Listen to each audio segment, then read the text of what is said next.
You're listening to the REI Marketing Nerds Podcast, the leading resource for real estate investors who want to dominate their market online. Dan Barrett is the founder of AdWords Nerds, a high-tech digital agency focusing exclusively on helping real estate investors like you get more leads and deals online, outsmart your competition, and live a freer, more awesome life. And now, your host, Dan Barrett.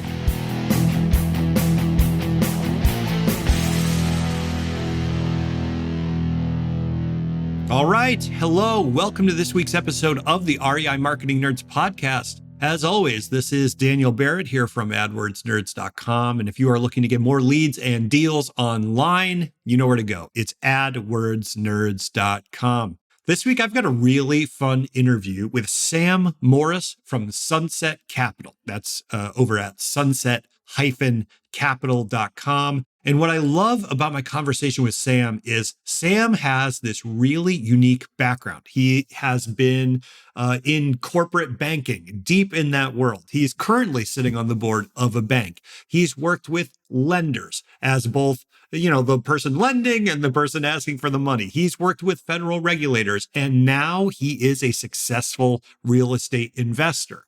And what Sam brings to that equation is this idea of really deep qualitative and quantitative analysis. Sam is someone who pays attention to the details. As he says, and you'll hear me bring this up in this interview, he reads numbers the way that most people read words. And Sam's got this really interesting worldview about the type of real estate investing business he wants to build, the way that he needs to interact with his investors and clients, the way that he goes about asset management, the way that he goes about figuring out which deals to invest in and which to leave on the side. He is a fascinating character, really, really fun to talk to. And I know you are going to get a ton out of our conversation. So without any further ado, let's jump into my interview with Sam Morris from Sunset Capital. All right, what's up, everybody? This is Daniel Barrett, and I am here with Sam Morris from Sunset Capital. Sam, welcome to the show, man. Thank you so much for being here. Dan, man, thanks so much for having me on. I really appreciate the opportunity, and it's been great getting to know you. Yeah, I've been looking forward to this conversation because, we had on this sort of a brief meeting before this, and I took a bunch of notes about stuff that I really want to talk about. Before we dive into your background, which is something that I really want to kind of pick through a little bit, let's talk about Sunset Capital. So for people that, if you're listening to this, you can go check this out. The website is sunset-capital.com. So like sunset-capital.com. You can go check that out, see what Sam is doing there. But for people that don't know you or don't know the company, give people a little bit of a background on what you guys are doing. Yeah. So, we're experienced operators. So we've got, most of us have been in the business for a long time, although Sunset's kind of a newer entity. We're kind of old guys that have been doing this for a while, but we are in the multifamily and storage space, mainly multifamily. And we buy properties from, A class to C class, and we'll do turnkeys all the way to full gut remodels. And we offer that as syndicators to our investors to allow them to invest alongside of us. And we're looking for those returns that are, I would say around that 15% IRR. So, we're always looking for more investors to come join us and grow the company with us. Yeah, I love, and you mentioned this too, that you're experienced operators. And I kind of want to dig into that because based on our kind of talk before, I think this is one of the things that makes what you guys are doing really cool. So tell people a little bit about your background. You've been in real estate for a long time, but how did you get started and what is the kind of trajectory? What does that look like to get you to where you are today with Sunset Capital? Yeah, sure. So ironically enough, I actually started as a corporate banker, right? And so I actually started up in the banking world and learning how to actually lend on these types of products. I lent tons of money doing this over the years. So I was a corporate banker for 18 years. And during that time too, I actually started investing into these deals with other syndicators, really learning the process from both sides. And so one of those value adds that we always think that we can bring is that we've actually seen it both ways, right? And so your lending relationship is actually, they're typically the biggest partner in the deal with you.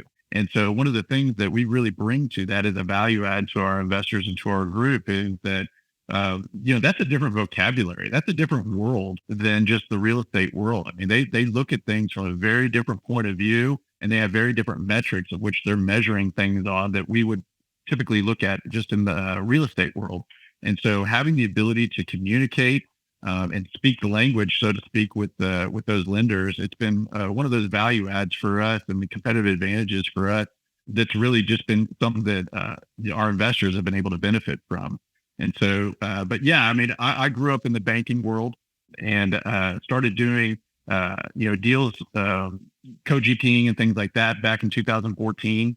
But I was investing in these deals since 2008. So really got a flavor for it. And so I've been an LP in probably over 8,000 units. And it's just been a wonderful thing learning how to create passive income.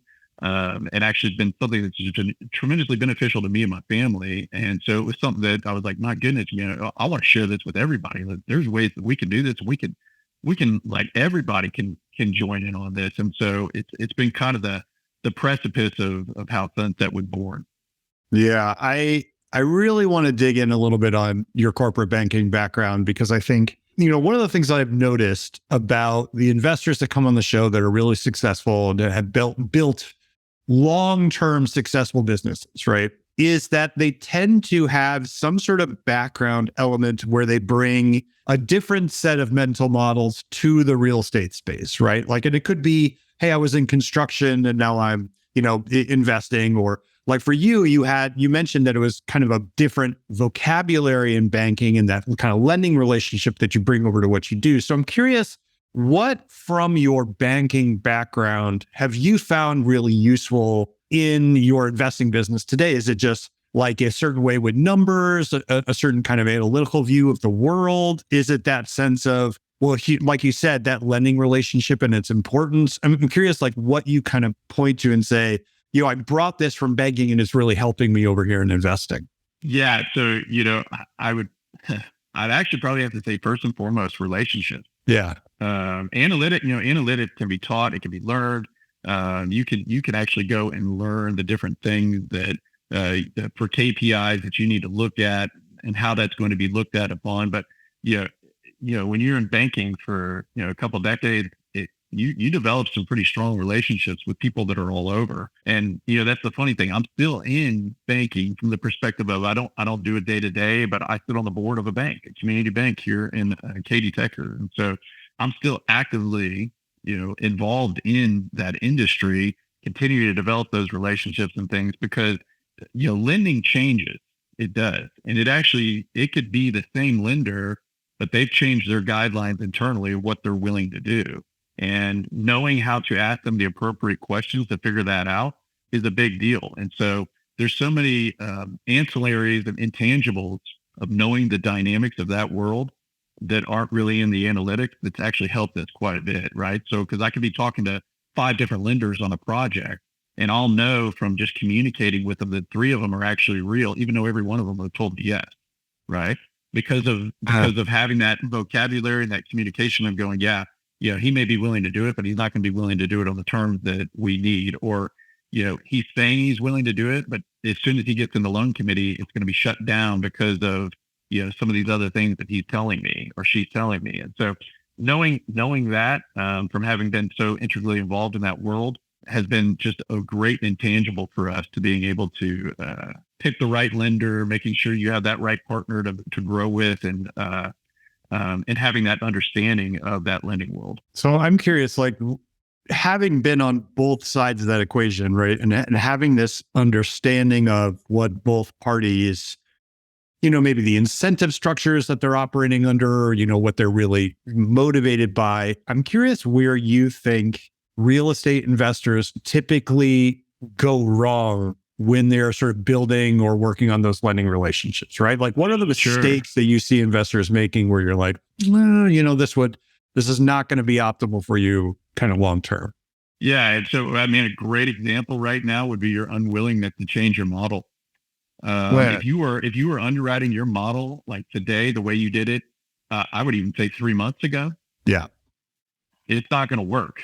Because the terms have changed in the last 3 months, right? We've seen what's happened with interest rates. You've seen what's happened in the cap rate market, not to be confused with rate cap, right?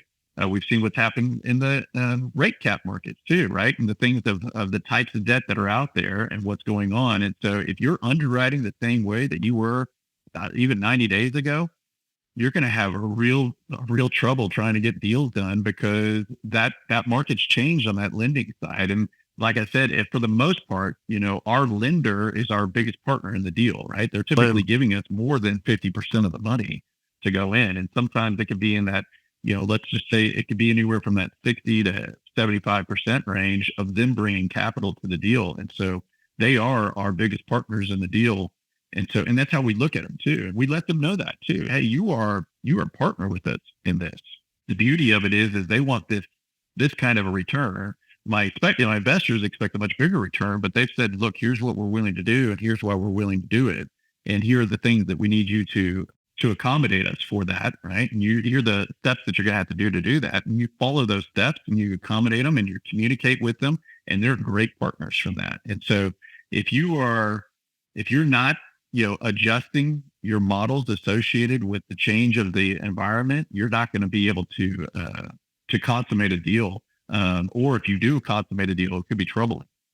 Yeah. I mean, that strikes me as first of all, it's such an applicable example of what you're talking about, right? But it's also this kind of universal human thing where we're not really great at updating our models of how the world works, right? And I think the example of the investor that bought a house based on the way that what they thought the value of that house was going to be based on housing market data from 3 months ago, like that's a really easy one to understand, but it's something that we're all doing all the time, right? We all got to, the universe is confusing and we got to kind of figure out where we need to change our opinions. I wanted to ask you about something that you mentioned when we spoke earlier, because you actually stay fairly closely in touch, or you stay in touch with regulators of various kinds, of sort of federal regulators, economic regulators. That's the case, right?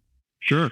Yeah, have to. I mean, and that's one of the benefits of being on the board of the bank, right? So yeah. I mean, they will tell you exactly what they feel your institution is doing, or they'll tell you what they're seeing in the market or what they want you to be aware of. And so that's obviously one of those intangibles too, of knowing what's going on in our immediate market, to being able to go, hey, if they're seeing this right now, and I'm not seeing it right now, but they're seeing it from a regulatory standpoint, it might be something that we have to address, adjust for, or at least look for when we're evaluating our own deal. All right. So I wanted to ask about that because I think for many people, the term federal regulator, right? Like it's sort of this like weird, mysterious, like the shadowy cabal of the people, and there's like people have very strong opinions about regulations of every size and shape, right? So I'm curious, just not so much about specific regulations and policy issues and things like that, but what is it like to talk to and work with regulators at that level, right? Like, are they super smart, super professional?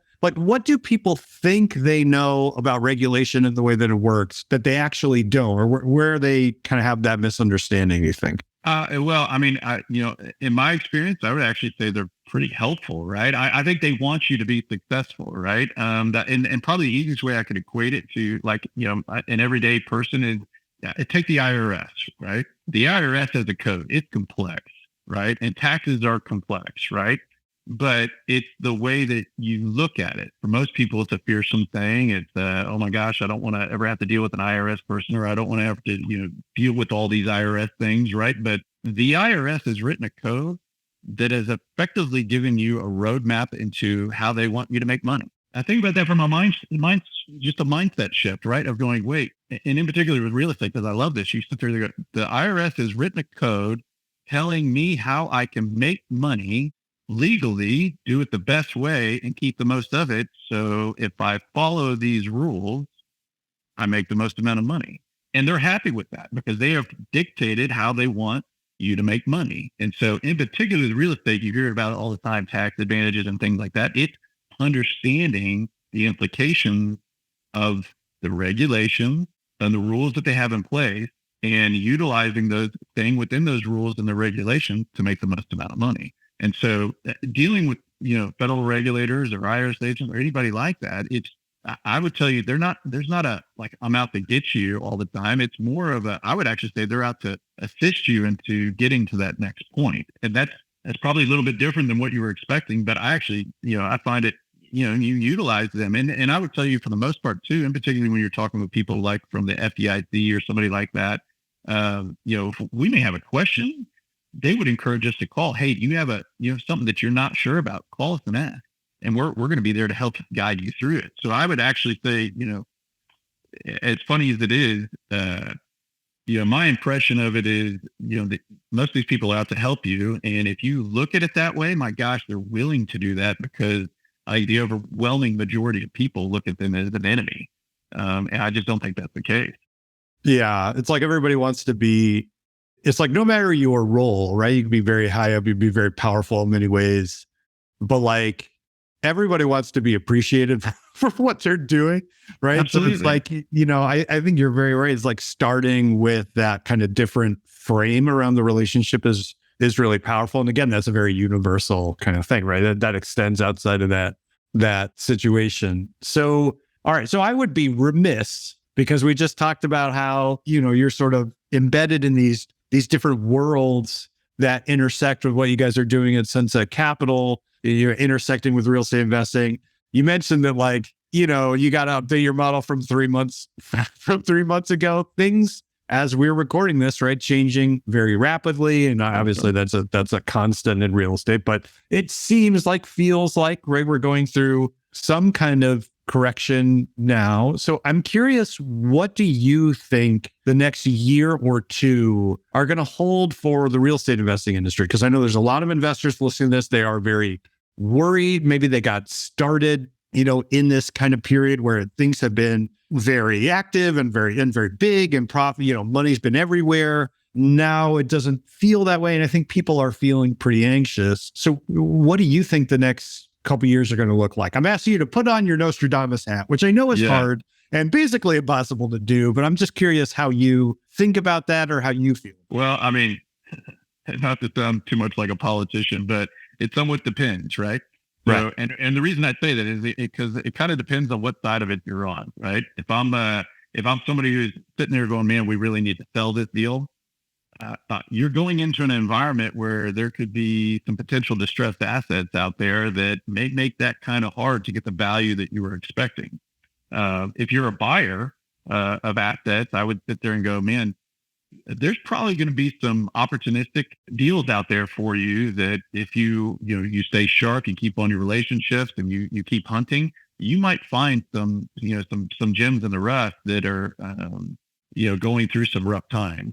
And so I would tell you, from just talking with a lot of different groups, I mean, I've talked to some institutional people. I mean, so these are guys that have a lot of money with them. And they're when they start talking about unleveraged IRR, meaning they're not even going to borrow money, they're going to start paying cash for deals because they see some correction in the lending environment that they're going to want to wait out, but they want to, gain the asset now. That's really unique. That still tells me there's a lot of liquidity out there for these types of assets. But that's probably the easiest way I can tell you is that it really depends on what side of it you're on. But if you're a buyer in this market, I would tell you really you could pick and choose where the best spot is for you to enter, and to make sure you kind of you've done the full due diligence of what you want to do. But I think in that next call it 6-9 month time frame, you're going to start seeing a lot of people that are in positions from a seller standpoint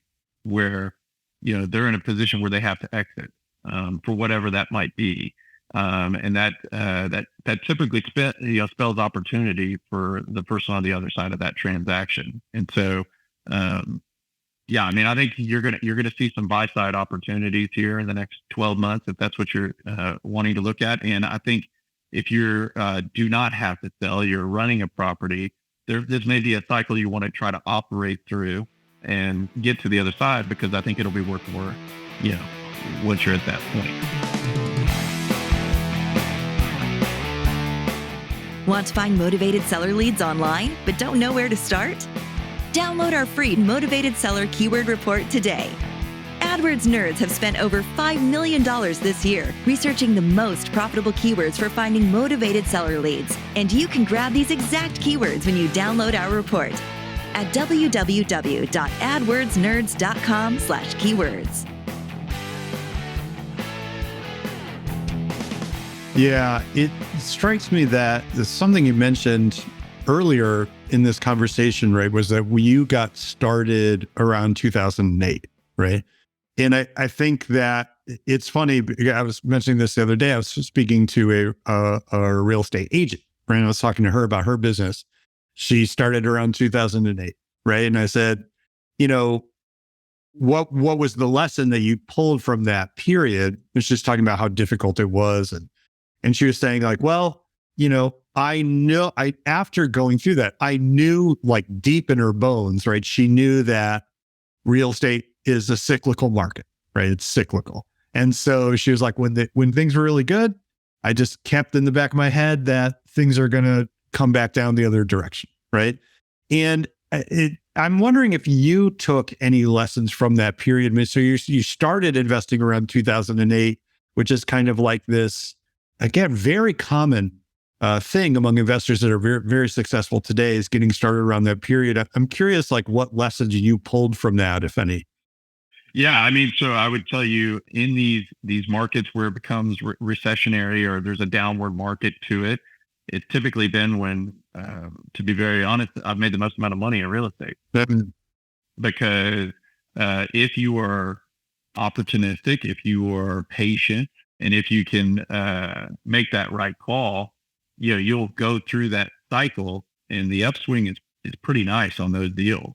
And then it's just picking that point of when you're going to exit to harness those gains. And so, I'd also tell you that there's a lot of things, and a lot of it's industry specific too, but just making sure that, this is all we do all day, every day. So, I mean, right before this, I was on the phone with our CFO. We were talking about specifically one property in our portfolio and some of the things and adjustments and changes that we're going to look to do managerially at that property. And then right after this, I got a call on another property with another partner for a financing thing that we're going to be doing there. And so even now we're refinancing even in this market, right? So there's still deals being done, right? There will always still be deals being done.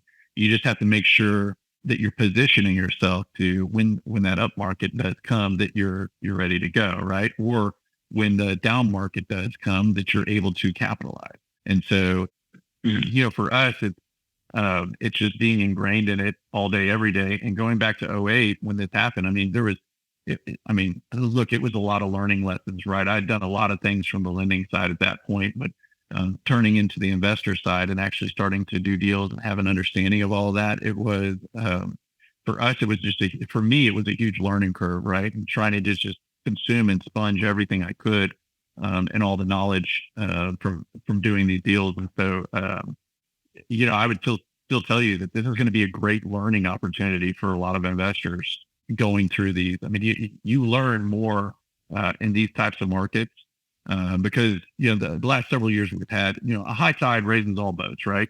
Right. And everybody looks, like a genius when everything can, only go up.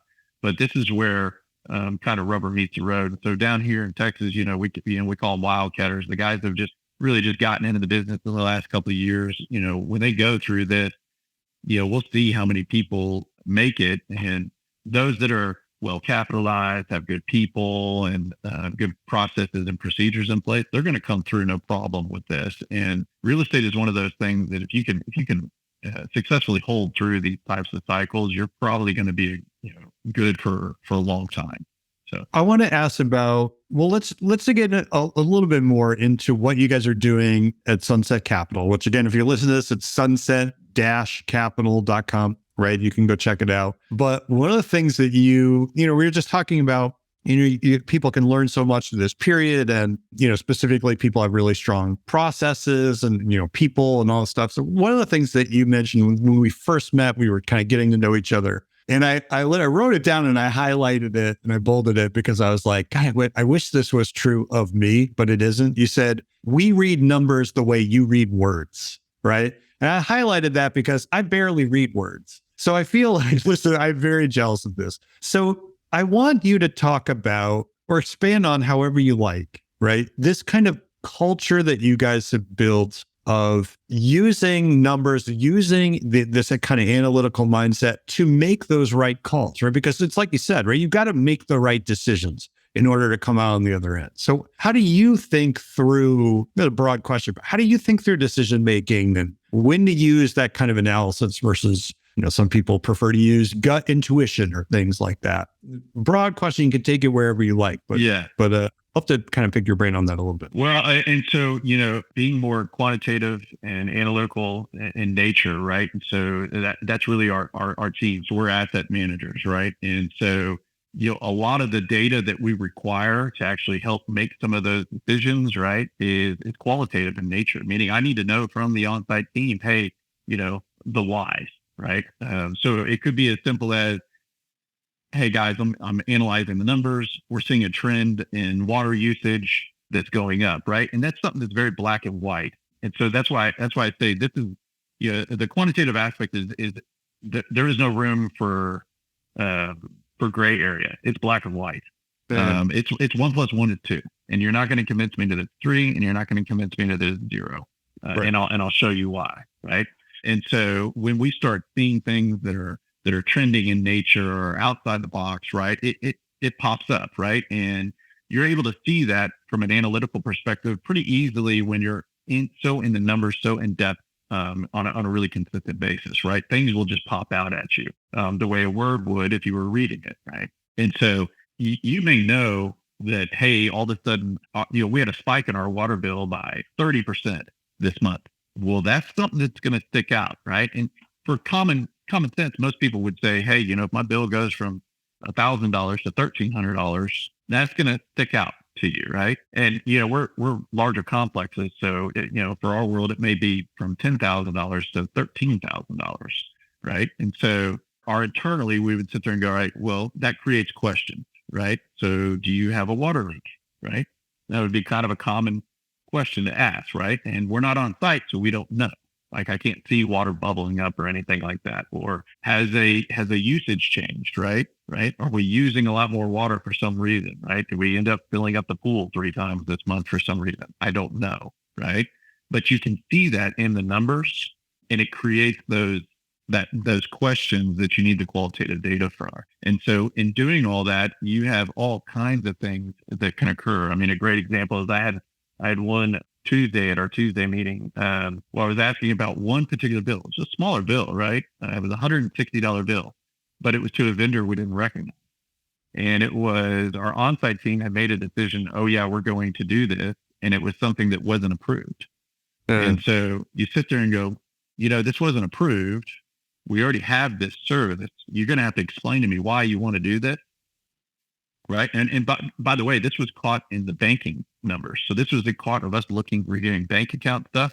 The numbers hadn't even come out yet. So we wouldn't even see this for several more days from our accounting department. This was just reviewing the bank statement. Like, hey, there was a charge, right? And so that small number, you sit there and you go, well, hey, it's only $160. The way asset management looks at that goes, well, I got it, but that's $1,900 a year, right?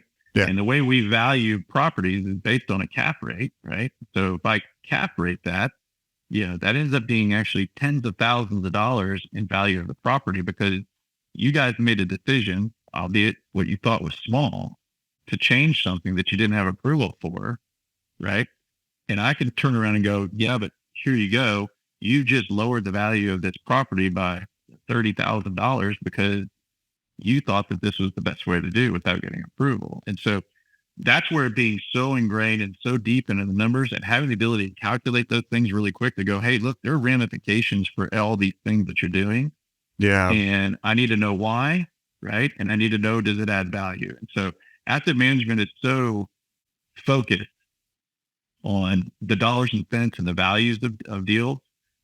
Whereas property management over here is more of, there's a lot more gray area associated with it. Hey, we might have to spend this so that we can obtain this, or we may have to do, and we may, in asset management, they may not have all that information, but they certainly can see it in the numbers, and they can actually tell you and translate it over here to property management. You making that decision, here's what that costs. Now, is that really worth it?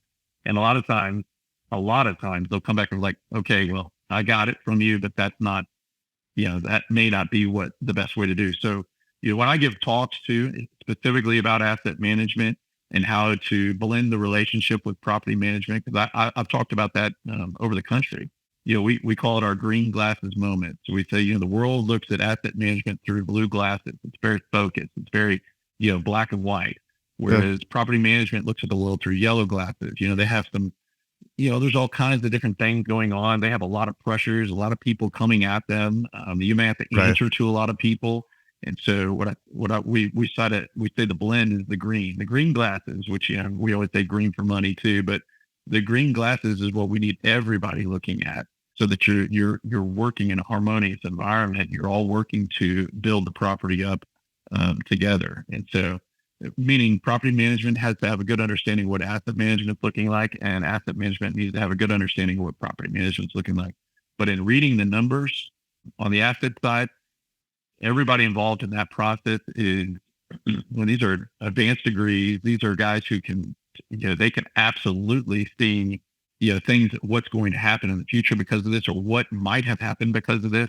And a lot of it ends up being common sense, but it maybe doesn't translate with the property management side. And so, we build trend analysis stuff in our heads because you can just see if it's going up, if it's going down, and that's why I say a lot of times, we read numbers the way you read words. Yeah. I love everything you were just talking about, mostly because, and I would say, like, the secret of this podcast is for me to get advice on stuff that I need. Just, if everybody listens, that's great. But I have a sticky note on my wall right next to my computer over here that says work the details, because I have been guilty of doing this exact thing that you're talking about, saying like, oh, it's $100, right? Like it's not a big deal in this immediate moment, but you sort of forget that all this stuff adds up. I have a friend and a mentor of mine, this guy, Dan Nicholson, who runs a CPA firm, very successful guy. And he calls it the 2 Oreo principle. And he tells this story about how he realized, like, over the course of a year, he'd gained like 30 pounds or something like that. And then going over and analyzing his behavior, he realized his wife had started buying Oreos and just having them in the house. And he would have 2 Oreos a day as like a snack after lunch. And 2 Oreos is like 200, it's like 150 calories. It's not that big a deal. But over the course of an entire year, it adds up to many thousands of extra calories, right?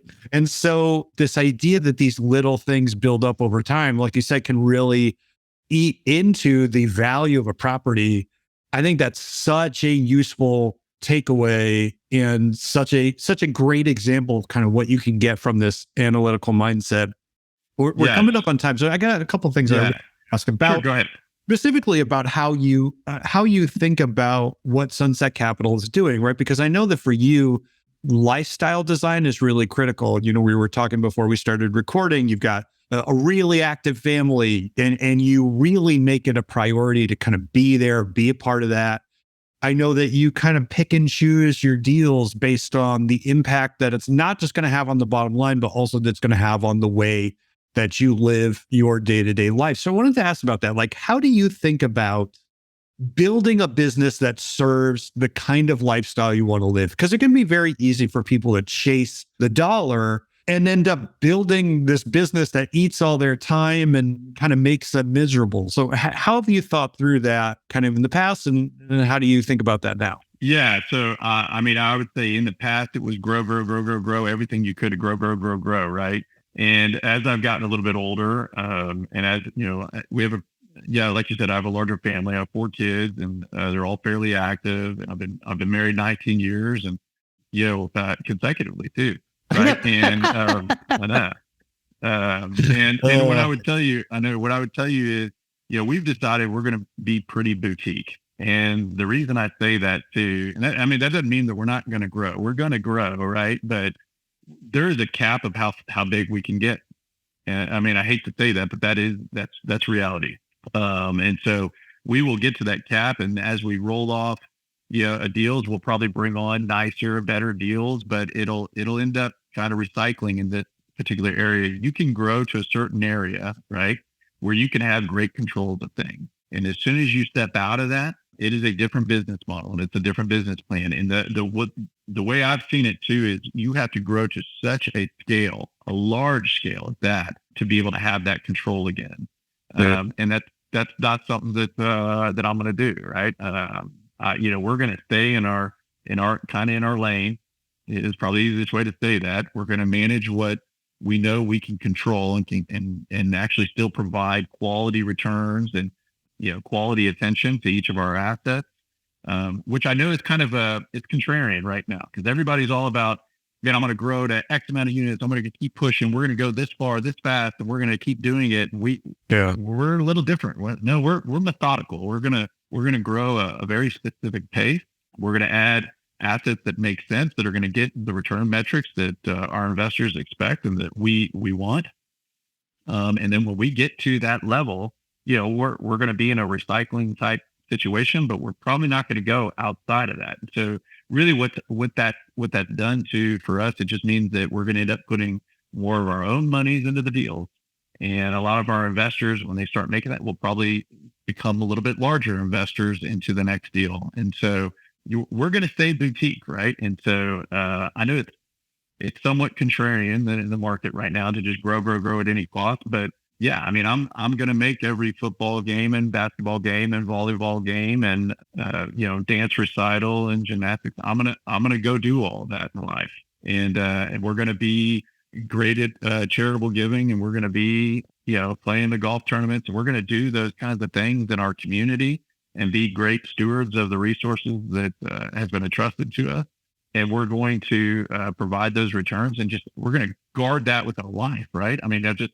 Here's our deals. Here's the structure we're going to have. We're going to guard this with our lives, and we're going to make sure it's protected for us and our investors. And because we invest in every deal we do personally, we put our own money into all the deals that we do. Not every syndicator does that. I put my money right alongside the LPs, and that's not just my money. It's my family's money. It's what I need to live off of too. And so I'm going to push, everything I can into this. And so, there is, there's that whole thing of, if you have your basket of eggs, right, you do everything you can to guard that basket of eggs. I'm gonna protect my egg basket here with everything I've got. And so if I have to start chasing all these other things, it's going to take attention away from that. And so we're staying in our in our lane it's probably the best way, and we're probably going to stay somewhat smaller. And that's subjective and relative. I understand that, right? But yeah, we have right now about a little over 800 units in our portfolio, but I've co-GP'd probably another 2,000 units out there. And so I understand that that's subjective, but we have a certain amount that we're going to grow to, and that's about the max we're going to go, because the people that we have on our team, I trust wholeheartedly. And, if we have to start growing that aspect of it, there's something you have to give away to do that. So, that's where we're going to stay. And so I know it's a little different, that we're going to stay boutique. But right now, that's what I want to do, and that's what our team wants to do, and everybody's pretty happy with that. I know our investors love it because they get more eyeballs on their deals, and they're pretty excited about that. They know people are looking after their nest eggs that they're doing, right? And so it's a comforting thing for everybody involved. Yeah, I mean, I think that is such a valuable mindset to have, right? And it's something that I really relate to. It's the same thing at AdWords Nerds, right? Like we're not trying to be the biggest agency, right? We want to have a portfolio of the best investors in the world as our clients, and we want to work very deeply with that group of people, right? Because I think you're exactly right.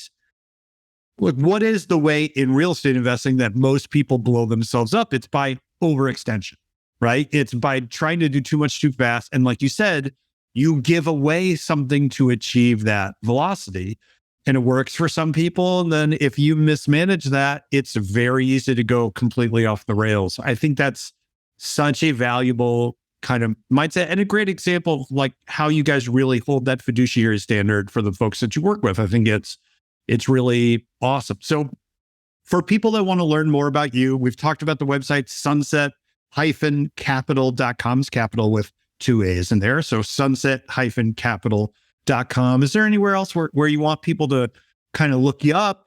Do you do social media, anything like that? Yeah, we do a little bit of that, but I mean, I would tell you, if you go to the website too, you can sign up onto our platform. We push out newsletters every month, and it goes over kind of a range of topics too, right? So if you sign up to join our investor site, which is free to do, it's free newsletters, but it gives actually really up to date, good information. We'll talk about interest rates. We'll talk about what's going on in certain cities of, mainly Texas, because that's where we focus, but it can talk about, anything and everything that you can imagine, right? About those specific things. And we may talk about new deals that we have coming up, and it allows you to go in and you can actually, we have several people that come in, they look at the deals, they just want to see the information of how we do that. And we welcome that too, right? Because we want you to study it, be very knowledgeable before you jump into a deal with us. But yeah, I mean, I would say if you go to the website, you can get to our investor platform, sign up there.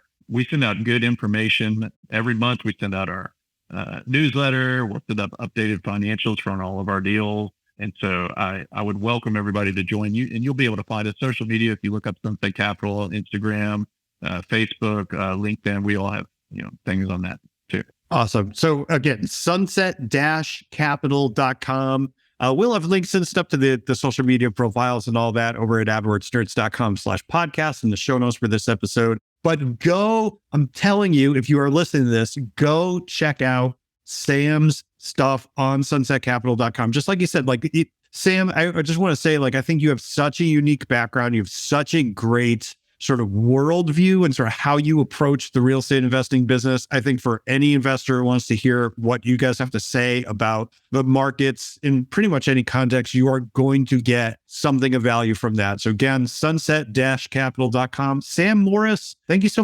much for being on the show, man. This was awesome. I really appreciate it. Dan, really appreciate it, man. Thank you for having me on. Really, really blessed, bud. Blessed to get to know you too. Yeah, me too.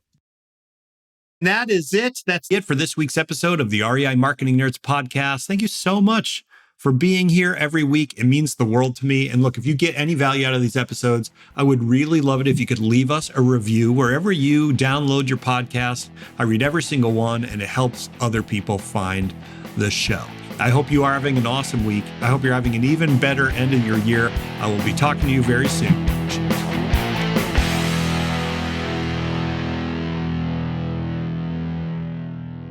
This is thepodcastfactory.com.